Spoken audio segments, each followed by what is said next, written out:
and Canadian Prime Minister Justin Trudeau step up to the microphone now. Let's listen in. Bon matin. Every morning I've woken up as Prime Minister. I've been inspired by the resilience, the generosity, and the determination of Canadians. It is the driving force of every single day I have the privilege of serving in this office. That is why, since 2015, I've fought for this country, for you, to strengthen and grow the middle class. Why we rallied to support each other through the pandemic, to advance reconciliation, to defend free trade on this continent, to stand strong with Ukraine and our democracy, and to fight climate change and get our economy ready for the future. We are at a critical moment in the world. You all know I'm a fighter. Every bone in my body has always told me to fight because I care deeply about Canadians, I care deeply about this country, and I will always be motivated by what is in the best interest of Canadians. And the fact is, despite best efforts to work through it, Parliament has been paralyzed for months after what has been the longest session of a minority parliament in Canadian history. That's why this morning I advised the Governor-General that we need a new session of Parliament. She has granted this request, and the House will now be prorogued until March 24th. Over the holidays, I've also had a chance to reflect and have had long talks with my family about our future. Throughout the course of my career, any success I have personally achieved has been because of their support and with their encouragement. So last night over dinner, I told my kids about the decision that I'm sharing with you today. It's very feminine.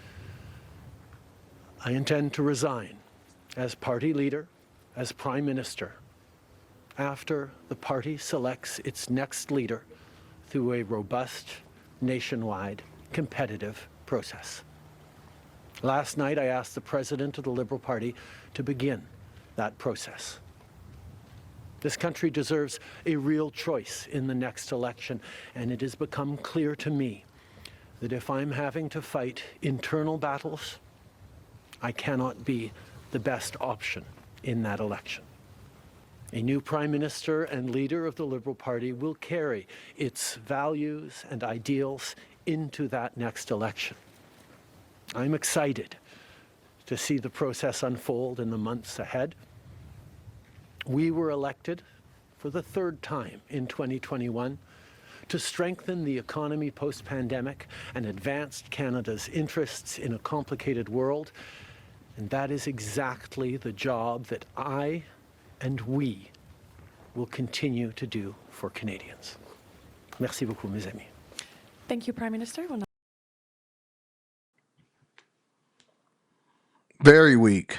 Very, very weak. And I knew that it was over a long time ago. Once I really started paying attention to international politics, I was really researching what was going on in Canada and the UK and Mexico. And obviously, we know what was going on in Russia and Ukraine and China, North Korea, South Korea, so on and so forth.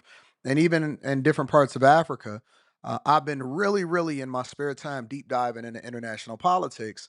And when Trump won the election, one of the things that I seen, one of two things that I seen him do, that was an automatic red flag that I knew he was never going to be able to stand up to Trump in the first place, which he was criticized by his own parliament and by people in the Canadian government about his inability to stand on business when it came to Trump and American politics.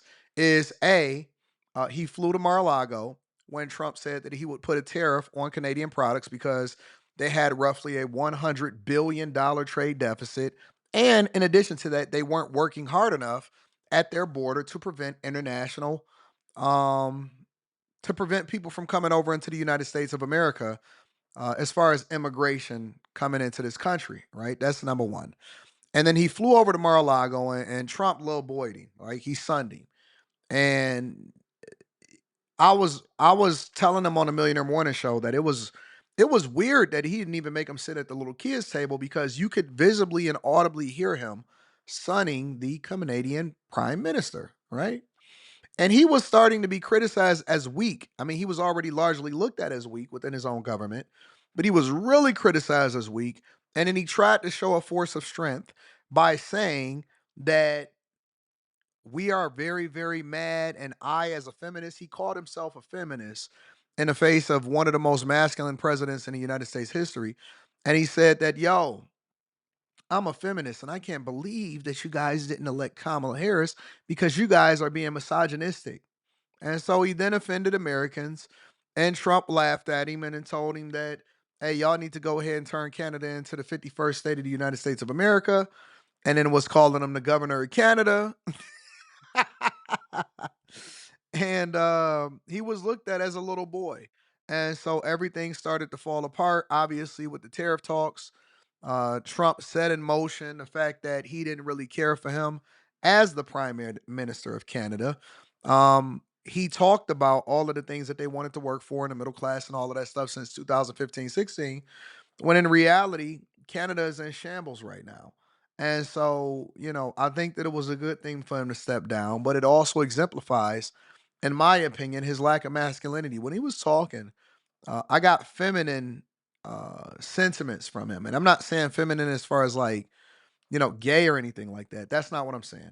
I'm saying that he looked weak, and weakness is tolerated amongst the women, but it is absolutely destroyed amongst them also. And every country needs a strong leader, regardless of whether you agree with him or not.